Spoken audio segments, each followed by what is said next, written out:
अस्सलामुअलैकुम। Straight talk में खुशामदीद। आपके साथ मैं हूँ आयशा बख्श। इमरान खान चीनी मॉडल के मोतरफ तो रहे हैं, मगर शायद हमें ये अंदाज़ा नहीं था कि इमरान खान अपनी सियासत के मुश्किल दौर में चीनी इनकलाब के बानी माओ ज़ेतुंग के फॉर्मूले फाइट फाइट टॉक टॉक पर भी अमल करना शुरू कर देंगे। अगर किसी फर्द ने फाइट फाइट टॉक टॉक के फॉर्मूले को समझना हो तो वो गुज़िश्ता रोज़ के इमरान खान के खिताब को देख ले। इस खिताब में इमरान खान एक तरफ बाइख्तियार लोगों से बातचीत के लिए कमेटी बनाने की बात करके कह रहे हैं कि अगर उनकी टीम को कायल कर दिया गया तो वो सियासत से पीछे हट जाएंगे, मगर इसी खिताब में इमरान खान ये भी कह रहे हैं कि वो खून के आखिरी कतरे तक खड़े रहेंगे। वो आखिरी गेंद तक लड़ने वाले कप्तान हैं, हार मानने का सवाल ही पैदा नहीं होता। ये जो भी लगे इसके लिए जो भी करें वो उसके लिए तैयार है। इमरान खान ने कहा कि कौम को भी यही कहना चाहता हूँ, किसी सूरत आपने हार नहीं माननी। इमरान खान के तजाद से भरपूर इस खिताब से साफ अयां हो रहा है कि एक तरफ उनको ये खौफ है कि उनको मुकम्मल तौर पर तनहा कर दिया जाएगा, करप्शन खास तौर पर अलकादिर ट्रस्ट करप्शन केस में सजा दे दी जाएगी या उनकी पार्टी को कलअदम करार दे दिया जाएगा, इसलिए वो सियासत से पीछे हटने की बात कर रहे हैं। मगर इसी के साथ लॉन्ग टर्म मुस्तकबिल को सामने रखते हुए अपने हामियों को ये पैगाम भी दे रहे हैं कि वो खून के आखिरी कतरे तक लड़ेंगे। पाकिस्तानी सियासत की हालिया नज़ीरों में बहुत से सियासी रहनुमाओं पर मुश्किल वक्त आए। किसी ने जिला वतनी के 10 साला मुआहदे किए, किसी ने एनआरओ कबूल किया और किसी ने फांसी के फंदों को चूमा, मगर इनमें से किसी ने यह नहीं कहा कि वो सियासत से ही पीछे हट जाएंगे। क्या इमरान खान को 9 मई के बाद इस बात का इदराक हो गया है कि अब उनको सिर्फ सियासी करियर में ही नहीं बल्कि इससे बढ़कर नुकसानात का सामना करना पड़ सकता है? इसी मामले पर गुफ्तगू करेंगे। पैनल में हमारे साथ हैं अबसार आलम, ईसा राना, जैगम खान और अमीर अब्बास साहब आज हमें खास तौर पर प्रोग्राम में ज्वाइन कर रहे हैं। सवाल आप सबके लिए, इमरान खान की ताकतवरों को एक बार फिर मुज़ाकरात की पेशकश। आप कहें कायल करें तो सियासत छोड़ देता हूँ, क्यों? वजूहात क्या हैं ये बात कहने की? जैगम खान साहब वो कहते हैं 2 रुकनी कमेटी बनाता हूँ, उसको कायल कर लें कि मेरे हटने से मामला तो बेहतर होंगे तो छोड़ देता हूँ। आखिर ऐसा क्यों कह रहे हैं वो? परसों ही इमरान खान ने अपने फॉलोअर्स को शहादत के लिए तैयार किया था। वो इतना खौफनाक मैसेज था कि उसको सुनकर मुझे झुरझुरी आ गई कि एक पॉपुलर रहनुमा अपने फॉलोअर्स को इस तरह का मैसेज दे रहा है कि मौजूदा हालात को कबूल करने की बजाय, जिसको उन्होंने ग़ुलामी का नाम दिया, आप मौत को कबूल करने को प्रेफरेंस दें, फ़ौक़ियत दें। और अब उन्होंने ये कहा, ये जो कुछ उन्होंने कहा ये उनका ज़ौक़ ख़िताबत है, जो उन्होंने जोश ख़िताबत में कहा। इसका मफ़हूम ये है कि ना नौमन तेल होगा ना राधा नाचेगी। आप मेरी कमेटी को ये यकीन दिलाएं, उस पर ये साबित करें कि इमरान खान के बग़ैर मुल्क बेहतर चलेगा। ये आप कैसे साबित करेंगे? उनको ये यकीन दिलाएं कि अक्टूबर तक इलेक्शन का इंतज़ार क्यों किया जाए। क्या उनकी कमेटी मान जाएगी इस बात को? क्या कन्विंस हो जाएगी?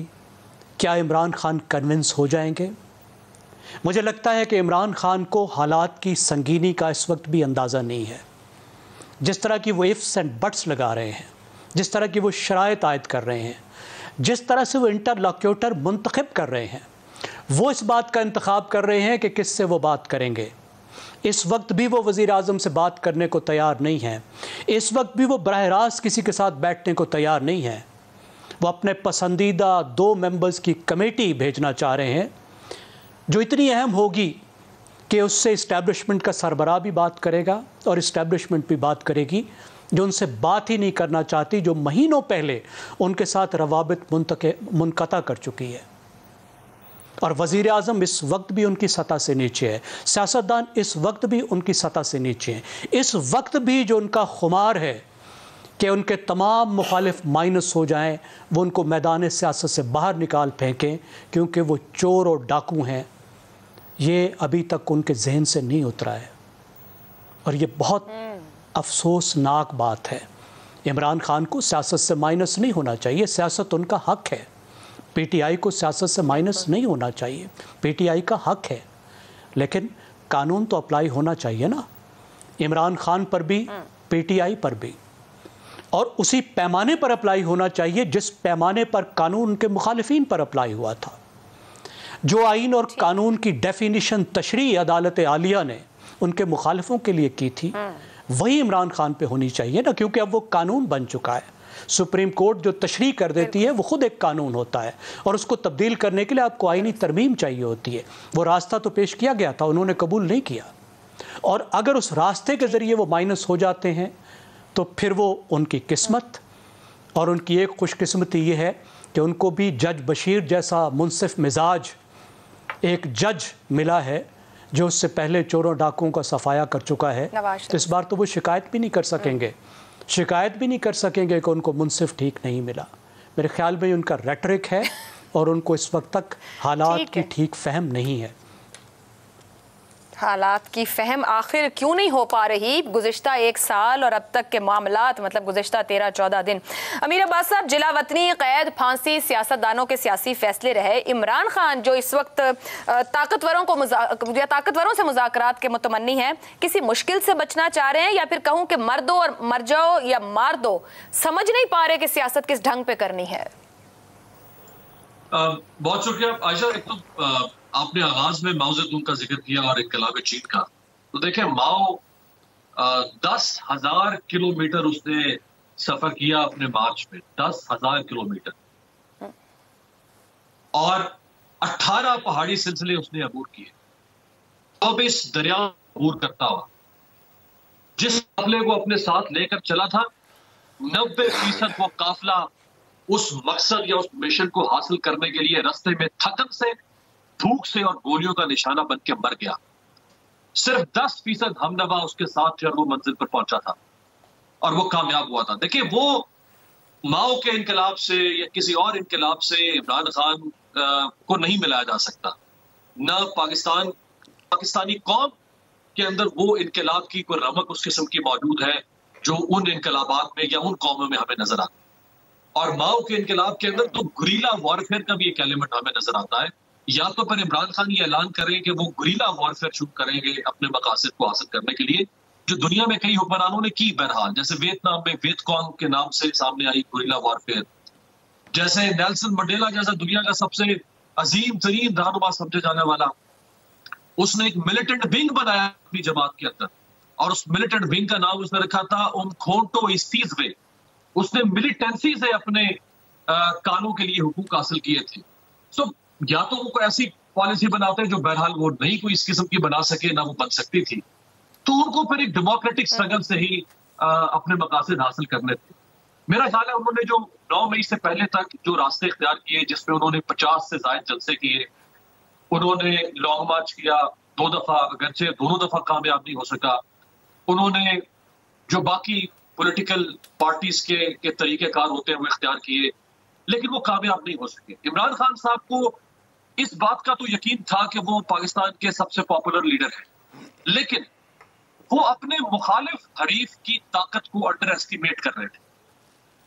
मैं ये नहीं कहूँ कि वो अपने आप को ओवर रेट कर रहे थे, अपने आप को उन्होंने सही रेट किया था, लेकिन जिसके खिलाफ वो करना चाह रहे थे उसको अंडर एस्टिमेट कर रहे थे।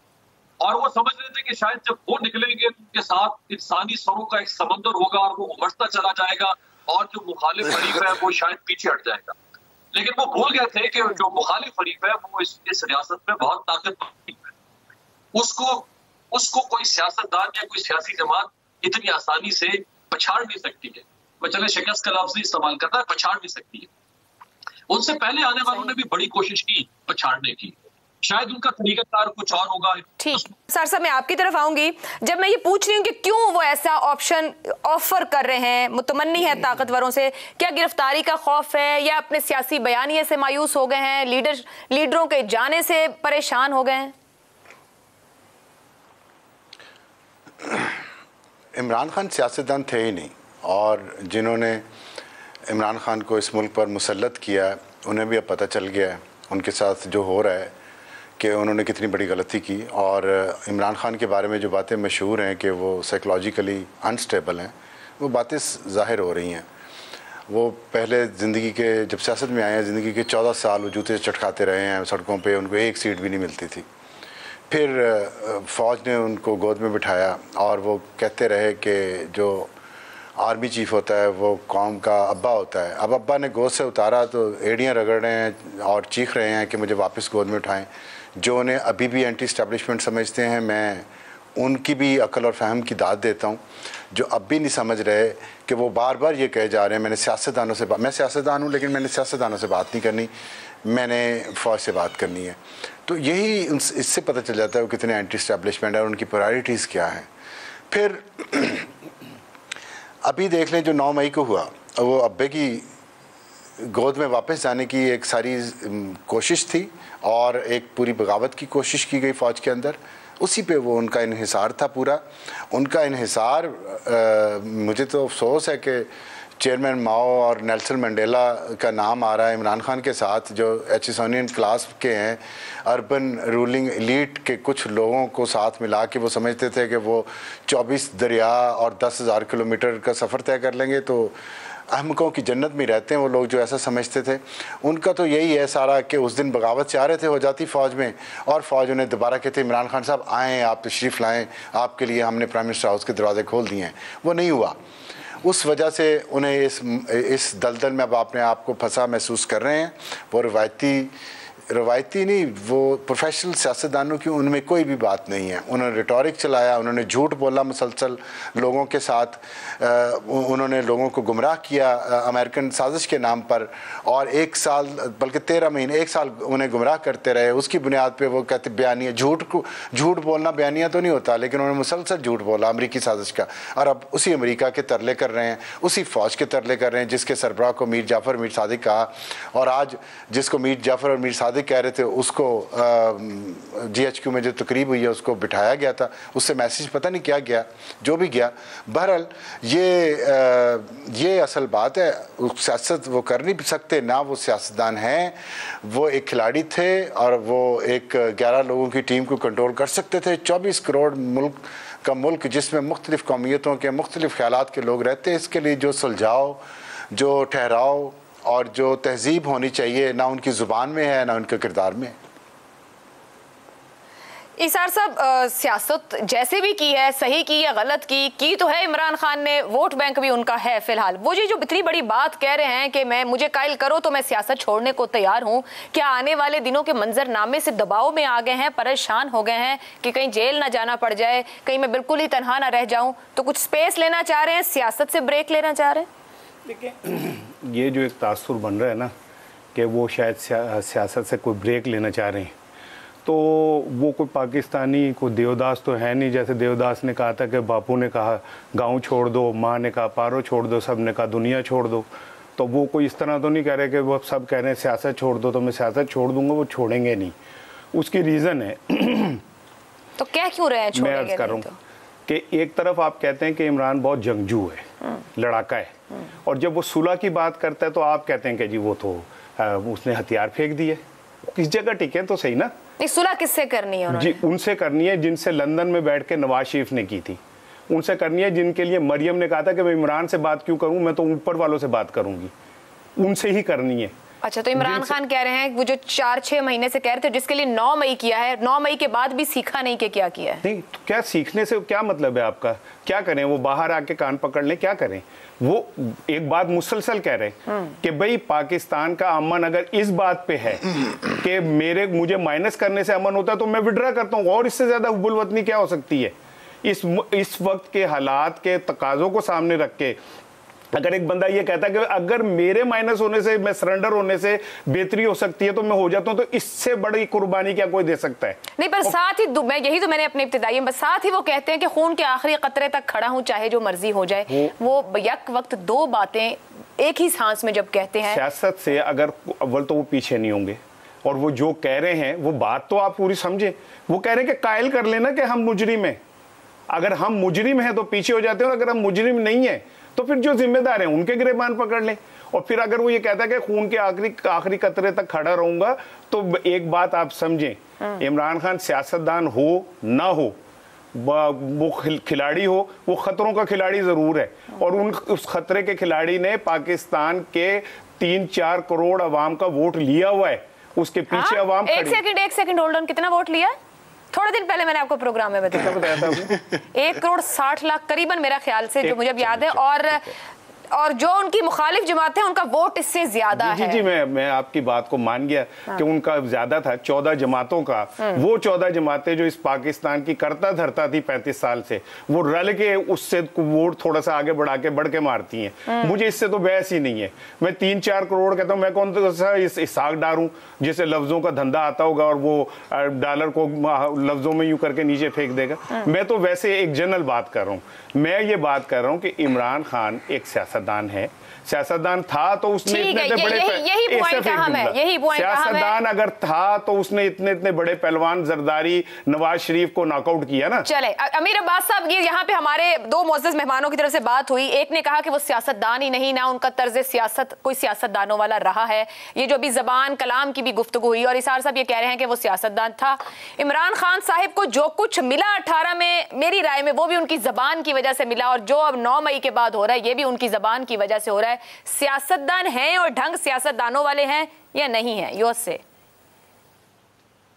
देखिए, जहां तक जुबान का ताल्लुक है तो आयशा साहिबा, जुबान तो अगर 90 के दहाई में, ये सारे सीनियर है, साहब को भी याद होगा, आपको भी याद होगा, 90 की दहाई में जो जुबान मोहतरमा ने नवाज शरीफ साहब के खिलाफ इस्तेमाल की, जो नवाज शरीफ साहब ने मोहतरमा के खिलाफ इस्तेमाल की, उस जमाने की खबर छप गई होगी अखबारों में। आज वो जुबान हम पर नहीं दोहरा सकते, ऐसे अल्फाज भी इस्तेमाल किए गए। बिल्कुल। इमरान खान भी थर्ड वर्ल्ड का एक फ्रेजाइल डेमोक्रेसी का पॉलिटिशियन, एक फ्रेजाइल पॉलिटिक्स का पॉलिटिशियन, थर्ड वर्ल्ड पॉलिटिक्स के सियासतदान, याद रखिएगा, वो सेल्फलेस सियासतदान नहीं रह गए। थर्ड वर्ल्ड पॉलिटिक्स का सियासतदान सेल्फिश पॉलिटिशियन बन चुका हूं अक्रॉस द बोर्ड। जो खामियां हैं सियासतदानों की, वो एक इमरान में नहीं है। अगर हम खामी की बात करें तो बिन हैसन कौन इन तमाम इस पूरे एलीट, पॉलिटिकल एलीट कैप्टन वो खामी पाई जाती है? मुझे बताएं कि इनमें से किसने इतनी शुस्ता जबान इस्तेमाल की हो एक दूसरे के खिलाफ? जिस वक्त मरियम नवाज साहबा को गिरफ्तार किया गया इमरान खान साहब के दौर में, तो बिलावल भुट्टो जरदारी साहब ने कौमी असम्बली के इजलास में खड़े होकर, इमरान खान प्राइम मिनिस्टर था, बिलावल ने खड़े होकर कहा, बेखैरत सिटिंग प्राइम मिनिस्टर को, अपनी से दुगनी उम्र के शख्स को, एक पार्टी का चेयरमैन है, असेंबली में खड़े होकर कह रहा। ये तो याद है माजी का, सही तो कल की बात है ना, माजी करीब की बात है, माजी बैद की बात तो नहीं है। सो इमरान खान ने भी जुबान उनके खिलाफ इस्तेमाल की सख्त, चूंकि लब लहजा इस मुल्क की सियासत का ऐसा बन चुका हुआ है। और वो क्यों बन रहा है? वो इसलिए बन रहा है कि आप इस मुल्क में इंडिजिनस पॉलिटिक्स को नहीं होने, आप अगर पॉलिटिशियंस को और पॉलिटिक्स को स्ट्रैंगुलेट करना शुरू कर देंगे, गर्दन दबाना शुरू कर देंगे, गर्दन में फंदा डाल के, तो फिर सियासतदान कोई ना कोई हिमाकत भी करेगा, फिर उसके अंदर घुटन और हफ्स भी होगा, फिर वो निकालेगा भी, फिर वो कहीं ट्रेसपासिंग भी करेगा, फिर वो कहीं इंट्रीयूड भी करेगा, कहीं मार खाएगा, कहीं भौंकी कर मारेगा, कहीं हिमाकत करेगा। आप पॉलिटिक्स को खुदा के लिए अननेचुरल बर्थ और अननेचुरल डेथ, ठीक, गैर फितरी सियासी मौत और गैर फितरी सियासी पैदाइश दोनों गलत है, दोनों को रोकना पड़ेगा। दुरुस्त, ठीक है। मैं यहीं पे थोड़ा सा फायदा लेते हुए, ज़ैगम साहब, हिमाकतें तो सियासत में चल ही रही हैं, कुछ सीखने का अमल भी है, किसी तरफ हिमाकतें हमें सब तरफ से दिखती हैं, मगर लर्निंग नहीं है एक दूसरे को देखते हुए, या कम से कम खुद ही कोई ऐसा अमल करें कि जिससे कोई दूसरा सीख ले। ये पाकिस्तान की सबसे अफसोसनाक बात है। ज़िंदगी में जो हम सबसे ज़्यादा और सबसे बेहतर सीखते हैं वो अपने तजुर्बात से सीखते हैं, अफराद भी, इदारे भी, जिसको कहते हैं एक्सपीरियंशियल लर्निंग, उसकी पाकिस्तान में कमी है, तमाम इदारों में कमी है, और सियासतदानों में तो ख़ास तौर पर कमी है। एक दूसरे के साथ लड़ना ही इन्होंने बंद नहीं किया, और हमारी पूरी अशराफिया ने 75 साल में rules of the game he set नहीं किए कि इस मुल्क को चलाना कैसे है, इस मुल्क को लेकर किस तरफ जाना है। अभी तक ऑब्जेक्टिव सेट करने पर भी रजामंद नहीं हुए। तो मुझे कहीं कोई सीखने का अमल नज़र नहीं आता, गलतियों पे गलतियां कर रहे हैं। पहले हमारा दायरों का सफ़र था और अब हम स्पाइरल में हैं, नीचे की तरफ आ रहे हैं, और मुसलसल ख़तरनाक अंदाज में नीचे की तरफ जा रहे हैं। कोई सीखने को तैयार नहीं है। अभी हमने इमरान खान की बात की, क्या इमरान खान इस वक्त भी कुछ सीखे हैं? जहाँ तक वो पाकिस्तान को ले आए हैं, जिस ज़बान की वजह से, जिस तर्ज़ सियासत की वजह से, क्या उनसे वो एक कदम भी हटने को तैयार है पीछे? इस वक्त भी वो अपने फॉलोअर्स को जो है वो शहादत की तरगीब दे रहे हैं, इस वक्त भी उनको लड़ने का कह रहे हैं। उन्हें अंदाज़ा नहीं हुआ कि उनकी रेटरिक पाकिस्तान को कहाँ लेकर आई? अगर वो समझदार होते तो वो नवाज़ शरीफ से सीख चुके होते। वो गलतियाँ जो नवाज़ शरीफ ने 1990 में की, जो अभी अमीर अब्बास साहब बता रहे हैं, उससे सीखते। वो गलतियाँ दोहराते ही ना, लेकिन उन्होंने कुछ नहीं सीखा। बाहर चले जाते, सारी गलतियां जो सियासतदानों ने चले जाते जैगम भाई जी, अपनी गलतियों से भी अभी तक सीखते हुए वो नजर नहीं आ रहे। सही ठीक है। गलतियों पर गलतियां जारी हैं, मगर सीखने को नहीं है। कोई भी एक ब्रेक ले लेते हैं, ब्रेक से वापस आएंगे और बात करेंगे हम G20 हुआ मकबूजा कश्मीर में, वहां बड़े बड़े ममालिक ने शिरकत ना की, ये पाकिस्तान के लिए कामयाबी है। आगे करने को क्या, इस ब्रेक के बाद। भारत ने इस हफ्ते आलमी कवानीन और अक़वाम मुत्तहिदा की सलामती काउंसिल की करारदादों की सरीहन खिलाफ वर्जी करते हुए मकबूजा कश्मीर में G20 इजलास मुनक़िद करवाया। G20 एक अहम आलमी फोरम है जिसका हर साल इनेकाद होता है। अमरीका, ऑस्ट्रेलिया, कनाडा, चीन, यूरोपीय यूनियन, भारत, इंडोनेशिया, जापान, रूस और सऊदी अरब जैसे अहम ममालिक इस फोरम का हिस्सा हैं। यूँ मजमूई तौर पर G20 आलमी इक़्तिसादी पैदावार का करीबन 80%, आलमी बरामदात का करीबन 75% और दुनिया की आबादी का करीबन 60% हिस्से की नुमाइंदगी करता है। भारत ने इस साल G20 का सयाहती इजलास कश्मीर में, मकबूजा कश्मीर में रखकर यह साबित करने की कोशिश की कि अगस्त 2019 में आर्टिकल 370 खत्म करने से दुनिया को कोई मसला नहीं। ताहम इस इजलास का इंतहाई मुस्बत पहलू यह है कि G20 के मुतादिद अहम ममालिक ने इस इजलास में शिरकत ही नहीं की। चीन का इस इजलास में शरीक ना होना तो मुतवक्के था, क्योंकि चीन और भारत के सरहदी तनाज़ात हैं। चीन ही वो मुल्क था जिसने अगस्त 2019 में भारतीय इक़दाम की मुखालिफत की थी। चीन ने लद्दाख और अरुणाचल प्रदेश में G20 इजलासों में भी शिरकत नहीं की, क्योंकि चीन अरुणाचल प्रदेश को तिब्बत का इलाका करार देता है। G20 के इस सयाहती इजलास में सऊदी अरब, तुर्किया और मिस्र की अदम शिरकत बड़ा वाक़या है, क्योंकि भारत के इन ममालिक के साथ अच्छे ताल्लुकात हैं। सऊदी अरब भारत का चौथा बड़ा ट्रेड पार्टनर है। दोनों मुल्कों के माबैन 42 अरब डॉलर से ज्यादा की तिजारत है, जबकि सऊदिया 2016 में भारत के फाशिस्ट वजीर आजम मोदी को अपना सबसे बड़ा किंग अब्दुल अजीज शाह अवार्ड भी दे चुका है। इसी तरह तुर्किया और भारत के माबैन 10 अरब डॉलर से ज्यादा की तिजारत है, जबकि मिस्र और भारत के रिश्ते भी तारीखी तौर पर अच्छे रहे हैं। यूं इन ममालिक ने इस इजलास में शरीक ना होकर साबित कर दिया कि आज की दुनिया में तिजारत और मईशत की अहमियत तो है, मगर हजारों कश्मीरियों के खून की हुर्मत की भी एक कीमत है। क्या इन ममालिक की अदम शिरकत के इस खामोश सिफारती इक़दाम ने साबित किया है कि ये ममालिक कश्मीर पर भारतीय मौक़िफ़ को तस्लीम करने के लिए तैयार नहीं है? इसी मामले पर गुफ्तगू करेंगे कि जो कुछ मकबूजा कश्मीर में भारत ने करने की कोशिश की, क्या हासिल किया, और पाकिस्तान जहां खड़ा है वहां से आगे का रास्ता क्या। सवाल इस तरह से, चीन, सऊदी अरब, तुर्की और मिस्र की G20 समिट इजलास में अदम शिरकत पाकिस्तान को इस अहम मौके का फायदा उठाते हुए क्या इक़दामात करने चाहिए? वे फॉरवर्ड अबसार साहब, क्या होना चाहिए? मुख्तसरन यही है कि पाकिस्तान को अपनी मुआशी हालत बेहतर करने पर तवज्जो देनी चाहिए, जिसके लिए सियासी इस्तेहकाम बहुत ज़रूरी है। बस ये दो काम करने चाहिए पाकिस्तान को, और चीज़ें सब ठीक हो जाएंगी। लेकिन आपके पिछले ब्रेक पर जाने से पहले जो बात हो रही थी, मैं उस पर कुछ बात करना चाहता हूँ। हम एक बात, क्योंकि मैं इस प्रोग्राम का हिस्सा हूँ, तो यहाँ पर जो बात हो रही है, अगर कोई हक़ाइक़ के मुनाफी होगी तो मेरा फ़र्ज़ है कि मैं वो आपके इल्म में लाऊँ। 90 की दिहाई में जो कुछ हुआ, उस वक्त पूरी पाकिस्तानी कौम की उम्र तकरीबन 40 साल थी।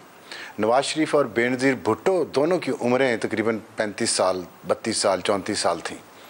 उस उम्र में इंसान से बहुत गलतियां होती हैं, जज्बाती होता है, भड़के भी मारता है। उन्होंने एक दूसरे को कुछ कहा भी होगा, ज़ाहिर कहा है। हम ये बात क्यों भूल जाते हैं कि उसके बाद एक चार्टर ऑफ डेमोक्रेसी भी हुआ। एक तो वो नौजवान थे और उस वक्त पाकिस्तानियों का सियासी शऊर बहुत ज़्यादा नहीं था, क्योंकि 40 साल हुए थे, उसमें भी तीन मार्शल लॉ भुगता चुका था मुल्क। तो जमहूरी शऊर पाकिस्तानियों में जब बेहतर होना शुरू हुआ और चार्टर ऑफ डेमोक्रेसी हुआ, और जो नई नस्ल थी जिसमें हम भी शामिल थे, ग्रो करते करते एक बर्दाश्त करने के, दूसरे की राय को बर्दाश्त करने का जज्बा पैदा हुआ, तो जनरल पाशा और ज़हीरुल इस्लाम जैसे लोगों के कहीं अंदर ये ख्याल आया कि ये तो सियासी शऊर आ रहा है, ये तो जमहूरियत मजबूत होती जा रही है इस मुल्क में, हमने तीसरी कुव्वत खड़ी करनी है। जब उनकी वजह से तीसरी कुव्वत खड़ी हुई तो इस वक्त पाकिस्तान की मुल्क की उम्र 75 साल है, और जो लीडर 30-32 साल के नौजवान लीडरों को कॉपी कर रहा है उसकी अपनी उम्र 72 साल है। और इतनी गंदी जुबान 72 साल की अगर हमारे मोहल्ले में किसी की हो तो बच्चे उसको पत्थर मारते हैं। फिर उसके बाद मुसलसल ये रहा, और दूसरों को चोर डाकू का, मैं मुख्तलिफ हूँ इन सबसे, मैं इन सबसे ज़्यादा ईमानदार हूँ, लेकिन जो कुछ घर के भी अंदर होता रहा उसकी भी खबरें बाहर आ रही हैं। मुझे 1 मिनट और दीजिएगा। लेकिन उसके बरक्स आप देख रहे हैं वो नौजवान भी थे ना। वैसे आप कहते हैं कि फ्यूचर ओरिएंटेड इश्यूज भी होने चाहिए। G20 पे मैंने कह दिया, G20 पे मैंने कह दिया ना कि मैं उस पर, चले बाद में भी बात कर लेता हूँ उस पर। आप देखें कि वो नौजवान भी थे ना, उन्होंने कभी ये नहीं कहा अपने वर्कर्स को और सपोर्टर्स को कि जाओ जेलें भरो, जाओ सड़कों पे पेट्रोल बम चलाओ, जाओ हमले कर दो, आग लगा दो। वो खुद सबसे पहले शायद जेल में गए हैं, लेकिन हमारे ये जो महात्मा आए 72 साल के, वे नौजवानों को सड़कों पे ट्रेन करके भेज दिया, हमले करो, जला दो, मार डालो, मर जाओ, लेकिन मुझे बचाओ, मुझे जेल में न जाने दो। मुझे बताएं, एक 35 साल के नौजवान लीडर्स को 72 साल से आप क्यों कंपैरिजन ये करते हैं, ये भूल के कि चार्टर ऑफ डेमोक्रेसी भी हुआ है। और आपके G20 वाले सवाल का जवाब ये है कि अभी चार्टर ऑफ इकोनॉमी कर लें, हालात बेहतर हो जाएंगे। चलेंगे जैगम साहब, यहाँ पर अहम मुस्लिम ममालिक खामोश रहे, शिरकत ना की, उन्होंने अपना एक मौक़िफ़ रखा, भारत के मौक़िफ़ को मुस्तरद करते हुए मगरबी कौमों को कायल करने के लिए किस तरह के इक़दाम की ज़रूरत है? एक तो ये पाकिस्तान की एक बड़ी सफारती कामयाबी है, और जो लोग पाकिस्तान की सफारती मामलात को देख रहे हैं मुबारकबाद के मुस्तहिक हैं। गुज़श्ता 1-1.5 साल में बहुत सी कामयाबियाँ मिली हैं। हम फैटफ की ग्रे लिस्ट से भी निकले हैं, क्लाइमेट डिप्लोमेसी में पाकिस्तान एक दुनिया का एक चैम्पियन बनकर उभरा है, और लॉस एंड डैमेज फ़ंड एक कायम हुआ, पाकिस्तान को $9 बिलियन का उसमें प्रॉमिस भी किया गया। चीन, अमेरिका, सऊदी अरब सबसे हमारे ताल्लुकात बेहतर हुए। लेकिन एक चीज़ जो हमें पीछे खींच रही है, हमारा डिप्लोमेटिक वेट कम कर रही है, वो है हमारी मईशत। जब तक हमारी मईशत बेहतर नहीं होगी, दुनिया हमारी ठीक तौर पर हमारे साथ नहीं आएगी, हमें सपोर्ट नहीं करेगी, और हमारी मईशत ज़बू हाल है। देखिए, कल ही आतिफ मियाँ जो पाकिस्तान के सबसे काबिल मईशतदान समझे जाते हैं, उन्होंने ये कहा अपने ट्वीट में कि छाती पर हाथ मार मार के अगर आप ये कह रहे हैं कि हमने डिफ़ॉल्ट नहीं किया, तो ये आपकी बड़ी गलतफहमी है, क्योंकि हालात पाकिस्तान में डिफ़ॉल्ट से बुरे हैं। श्रीलंका, जिसको अब ये मैं इजाफ़ा कर रहा हूँ, जिसको हर वक्त हमारे सियासतदान, हमारे वज़ीर आज़म, हमारे वज़ीर ख़ज़ाना ये कहते रहते हैं, देखो श्रीलंका पाकिस्तान नहीं बना। श्रीलंका की जो करेंसी है वो 1/3 गिरी है डिफ़ॉल्ट करने के बाद। पाकिस्तान की डिफ़ॉल्ट किए बग़ैर आधी गिर चुकी है, वो कोई 30% गिरी है, हमारी 50% से ज़्यादा गिर चुकी है। हमारे डिफ़ॉल्ट के ज़्यादा हालात ज़्यादा ख़राब है, और मज़ीद ख़राब हो रहे हैं इसलिए कि वो IMF के प्रोग्राम में जा चुके हैं, संभलना शुरू हो चुके हैं। पाकिस्तान नहीं संभल रहा, अभी तक हम IMF के प्रोग्राम में नहीं गए। नवंबर में हम IMF के प्रोग्राम से निकले थे, जब जनाब वज़ीर ख़ज़ाना साहब इसहाक़ डार साहब तशरीफ़ लाए थे अपने तमाम तर जादूगरियों के साथ, और उन्होंने जुगाड़ें लगानी शुरू की थी, और उसके बाद हमारे हालात ख़राब से ख़राब तर हो गए हैं। हम बेहतरी के सफ़र पर भी अभी रवाना नहीं हुए। तो इस वक्त मईशत मईशत मईशत वो बुनियादी बात है। सफारतकारी का भी हमारा वही महवर है, हमारी तमाम चीज़ों का जो एक महवर है वो पाकिस्तान की मईशत है, उस पर तवज्जो देनी चाहिए। मईशत है, ठीक हो गया, दुरुस्त। अमीर अब्बास साहब, रूस का एक अहम रोल, सरजंग का एक दौर इस वक्त वैसे भी दिख रहा है। माजी में रूस वीटो करता रहा कश्मीर के मामले पर करारदादों को लेकर। अभी जब बहुत से अहम ममालिक ने शिरकत नहीं की, एक हम ब्लॉक की तरफ भी इस तरफ बढ़ रहे हैं, क्या पाकिस्तान रूस को कश्मीर की हिमायत पर किस तरीके से तैयार कर सकता है? आया तैयार कर सकता है, नहीं तैयार कर सकता, किस तरह आगे बढ़ा जा सकता है? इसका तो जवाब देखें, जहां तक स्टूडेंट ऑफ इंटरनेशनल पॉलिटिक्स मैं कह सकता हूं कि इसका जवाब तो स्ट्रेट फॉरवर्ड है, नो। पाकिस्तान की जो फॉरेन पॉलिसी है, ये डिप्लोमेसी, वो किसी तौर पर इतनी मजबूत नहीं है कि वो रूस को कायल करे कि वो कश्मीर के मामले के ऊपर पाकिस्तान के साथ खड़ा हो जाए और वो इंडिया के खिलाफ खड़ा हो जाए। जबकि रूस इंडिया के दरीना ताल्लुकात है, माशी भी यानी कि जो एक बड़ी तादाद में जो इंडियन मिलिट्री का वेपन है वो रूस से आता रहा है। तो एक तारीख है उनके जो रिलेशंस की है। पाकिस्तान तो अभी अपने ताल्लुकात रूस से बहाल नहीं सही तरह से कर पाया, हम खुल के रूस के साथ दोस्ती का हाथ नहीं बढ़ा पाए। कई साल तक हमारे फॉरेन डिग्नरी, हमारे जो आम सरकारी ओहदेदार हैं, उनका रूस का दौरा कभी नहीं हुआ। तो चाह जाए कि हम रूस को करीब करें अपने और वो भारत के मुकाबले पे हमारे साथ खड़ा हो जाए। दोनों जो मौजूद मेहमानों ने बात की, मैं बिल्कुल उससे मुत्तफिक हूं। देखिए, 586 अरब डॉलर्स फॉरेन रिजर्व्स हैं आयशा मैडम इंडिया के, 586 अरब। हम 9 अरब डॉलर्स पे हमारी चीखें निकलेंगे।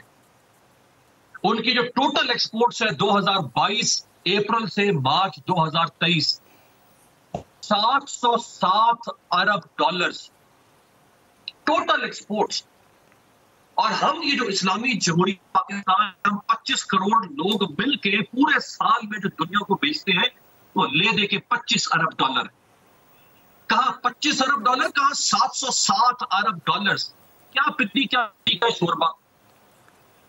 कुछ कश्मीर में उसने किया, हमारा दिल भी खून से आंसू होता है। कहेंगे तो मैं आपको बड़े वर्सी में सुना देता हूं, लेकिन हकायक यह है कि उसका करने के लिए हमें मईशत को मजबूत करना है। और मईशत और सियासत का एक जो ताल्लुक है, रिश्ता है आपस में, रिश्ता है ज़वाज, वो है डायरेक्टली प्रोपोर्शनल। एक रिश्ता होता है inversely proportional. Directly proportional relationship, जब आप एक चीज को बेहतर करते हैं तो दूसरी लामहला तौर पर बेहतर होती है, दूसरा खुद ब खुद होता है। सियासत को बेहतर करेंगे, मईशत बेहतर होगी। अब एक आपकी इजाजत, क्योंकि 90s का जिक्र कर दिया अफसान साहब ने, एक तो ये कि दोनों 35 के नहीं थे, दोनों 40 के पेटे में दाखिल हो चुके हैं। यानी मोहतरमा जब नवाज शरीफ पहले वज़ीर आज़म बने तो वो तकरीबन 42 साल के हो चुके हैं और मोहतरमा 40 से ऊपर हो चुकी। ठीक, चले हम 35 को भी, 40 का भी कहा सुना माफ करते हैं, हम 50 का भी कहा सुना माफ करते हैं। जब आसिफ अली जरदारी साहब ने नवाज शरीफ साहब को मॉल रोड लाहौर पे खड़े होकर कहा था नवाज शरीफ नासूर है, उस वक्त जरदारी साहब 60 साल के। अमीर साहब, मैं वक्त काम है, इसार साहब को शामिल करना है, माजरत चाहूंगी, लेकिन बात वही है, सीख की है कि क्या सीखना है गुजरे सालों से या नहीं। मुझे इजाजत दीजिएगा जी। इसार साहब, हमारा सवाल G20 के अंदर जो कुछ हुआ, अहम ममालिक नहीं आए, पाकिस्तान को फायदा उठाते हुए क्या करना चाहिए, देखिए क्या इक़दाम लेने चाहिए? G20 के जो इंतजामात थे उसमें भारत ने जो अपनी फौज थी मजीद बढ़ा के और उस इलाके को सारे को कैप्चर किया हुआ था और एक ऐसा तासुर देने की कोशिश की थी कि सब कुछ ठीक है। लेकिन वो जो है ना कि जो चुप रहेगी ज़ुबान खंजर, लहू पुकारेगा आस्ती का। तो कश्मीरियों ने इस हालात में भी जो ममालिक आए उन तक एक पैगाम ज़रूर दिया कि ये जो हू का आलम है, इसकी वजह यह है कि भारत ने इस वक्त भी एक कर्फ्यू लगा रखा है इस पूरी कायनात पे, उस खूबसूरत कायनात के ऊपर। अच्छा, फिर आ जाए आप कि पाकिस्तान को क्या करना चाहिए। अभी बड़ी ज़बरदस्त सारों ने बात की। तो जब भारतीय वज़ीर आज़म किसी मुल्क के दौरे पे जाता है ना, तो उसके पीछे वो 700-800 अरब डॉलर खड़े होते हैं।